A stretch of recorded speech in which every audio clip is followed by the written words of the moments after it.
नमस्कार दोस्तों, मैं हूं हरेंद्र सिंह और आप देख रहे हैं युग क्रांति न्यूज। दोस्तों, न जाने आप लोगों में कितने लोग हैं जो ये चाहते हैं बार बार, क्योंकि मैं उस मुद्दे को नहीं लाना चाहता हूं, लेकिन वो मुद्दा बार बार सामने आता है। दरअसल आप लोगों ही में से बहुत से लोग डीएम कर रहे थे, कमेंट कर रहे थे, ईमेल कर रहे थे कि बाबा का ढाबा जो मालवीय नगर की घटना थी, क्योंकि उस घटना के बाद हमारे चैनल से बहुत लोग जुड़े थे और वो जानना चाहते कि अब क्या हुआ बाबा का। क्या बाबा वो रेस्टोरेंट खोला था वो चल रहा है कि नहीं चल रहा है, क्या फिर से वो अपनी टोपड़ी में पहुंच गए हैं, सब चीज़ें जानना चाहते थे। हमने बीच में एक दो वीडियो दिए हैं, जो भी हमारे तक इन्फॉर्मेशन आती है। एक और इन्फॉर्मेशन आई है, वो मैं आपको देना चाहता हूं। दोस्तों, दरअसल जो बाबा ने रेस्टोरेंट खोला था वो ये समझ लीजिए बंद ही समझ लीजिए, वो बंद है। बाबा वहाँ बैठते भी नहीं हैं। बाबा कांता प्रसाद, अब वो और उनकी पत्नी, जी हाँ वो दादी, वो दोनों जन उसी टपड़े पे पहुंच गई थी, उसी डब्बे पे, या कुछ उनका ढाबा कहा जाए, जो कहा जाए, जो पुराना था वहीं पहुंच गए थे। लेकिन अब फ़र्क इतना था कि पहले जो वहाँ पर कस्टमरों की भीड़ लगने लगी थी गौरव वासन के वीडियो वायरल होने के बाद, तो वो अब नहीं है। और जो इससे पहले आती थी अब उतनी भी नहीं है। पिछले लॉकडाउन में जब गौरव वासन ने वीडियो बनाया था तब अमूमन उनका थोड़ा बहुत ढाबा चलता भी था। अब ये समझ लिए मक्खियाँ जाती हैं स्वाद लेने के लिए, ये हालत हो गई। इसीलिए बाबा जब वहाँ लिया गया, संपर्क साधा गया कि बाबा से मिला जाए, कांता प्रसाद से मिला जाए, जाना जाए उनके बारे में, तो वो नहीं थे। दादी ने बताया कि वो गांव चले गए हैं। गांव अमूमन व्यक्ति कब जाता है, क्योंकि उनका कुछ लेना देना इतना गांव से नहीं था और बीमार भी नहीं थे, आँख का ऑपरेशन भी हो गया था। तो अमूमन व्यक्ति तभी जाता है जब तंग आ जाता है, धंधा चल नहीं रहा है। लोग सवाल करते हैं कि भाई क्या हुआ, क्योंकि देखो सरासर दिख तो गया था बेईमान कौन है। क्योंकि आप लोग, हाँ ये बात भी बतानी थी, आप लोग जानना चाह रहे थे पुलिस में क्या हुआ।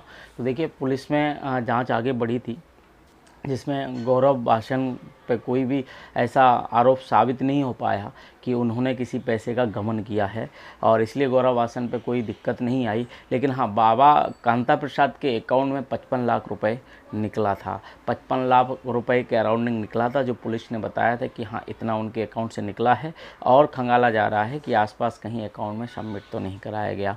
तो ये चीज़ हो गई थी। तो वहाँ कहीं ना कहीं बाबा ही गलत ठहरे।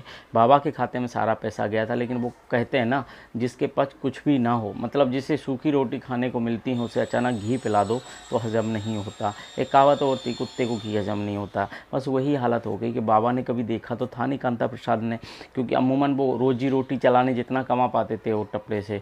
लेकिन अचानक गौरव वासन ने किया और उनको लगा कि अब हम तो अमीर हो गए, क्योंकि 2-4 दिन में किसी के पास भी, जिसके पास 10-20 हज़ार जोड़ना मुश्किल हो जाए, और 2-4 हज़ार भी जोड़ना मुश्किल हो जाए, उसके पास अचानक से 5-10 लाख नहीं बल्कि 55-60 लाख इकट्ठा हो जाए पैसा, तो वो मानसिक रूप से कहीं ना कहीं अस्त व्यस्त हो जाता है। और उसे लगता है ये तो 2-4 दिन की इनकम है, लगातार अब ऐसी आएगी। शायद कांता प्रसाद ने यही सोचा होगा, क्योंकि अब वो गौरव से माफ़ी भी मांग रहे। वो ये भी कह रहे हैं कि गौरव गलत नहीं था, गौरव ने जो मेरे साथ किया कोई नहीं कर सकता, मुझे बहुत आगे बढ़ाया। कहीं ना कहीं वो अब स्वीकार रहे हैं जो उन्हें पहले स्वीकारना चाहिए था। लेकिन उन्हें पैसे ने कहीं ना कहीं पागल बना दिया था। आपको क्या लगता है दोस्तों कि बाबा कांता प्रसाद को सच में पैसे ने पागल बना दिया था, ये फिर वो पहले से लालची किस्म के थे और उन्हें लालच ज़्यादा आ गया? आप कमेंट बॉक्स में बता सकते हैं। फिलहाल यही 2 अपडेट थी दोस्तों। एक ये थी कि पुलिस में कहीं ना कहीं गौरव वासन निर्दोष साबित हुए हैं और बाबा के अकाउंट में सारा पैसा मिला है। अब उसका इनकम टैक्स उस पर क्या कार्रवाई करता है, क्या उसमें से जो है इनकम काटता है, क्या करता है, या फिर जिन लोगों ने डोनेट किया उनको रिफ़ंड करवाता क्या है, ये सारे आगे की प्रक्रिया हैं। जो भी डिटेल आएगी हम बताएंगे। और दूसरी अपडेट ये थी कि बाबा का जो रेस्टोरेंट था वो क्लोज़ है, और जो डब्बा था, जो टपरी थी जहाँ वो पहले बेचते थे छोला वगैरह, वो भी अभी वहाँ ग्राहक नहीं है, इसलिए बाबा भी नहीं है, बाबा गायब हैं कहा जा रहा है। दादी से पूछा तो उन्होंने कहा कि वो गाँव गए हैं। क्यों गए हैं, किस लिए गए हैं, नहीं पता। 2 अपडेट थी। फिलहाल मक्खियाँ जा रही हैं मालवीय नगर बाबा के ढाबा पर, और शायद लोगों का यही कहना था कि उनके साथ यही होना चाहिए। आपको क्या लगता है बाबा के साथ, बाबा कांता प्रसाद के साथ जो हो रहा है वो सही हो रहा है कि गलत हो रहा है? आप ज़रूर बताएं कमेंट बॉक्स में। और क्या अभी भी आपको लगता है कि बाबा कांता प्रसाद कहीं ना कहीं सही है, वो भी बता सकते हैं। और हाँ दोस्तों, मिलते हैं अगले वीडियो में, तब तक के लिए नमस्कार। हाँ, और हाँ, हमारे चैनल से जुड़े रहें, उसके जुड़े रहने के लिए हमारे चैनल को सब्सक्राइब कर लें, बेल आइकन के बटन दबा दें ताकि हमारे वीडियो सबसे पहले मिले आपको। मिलते हैं अगले वीडियो में, तब तक के लिए नमस्कार।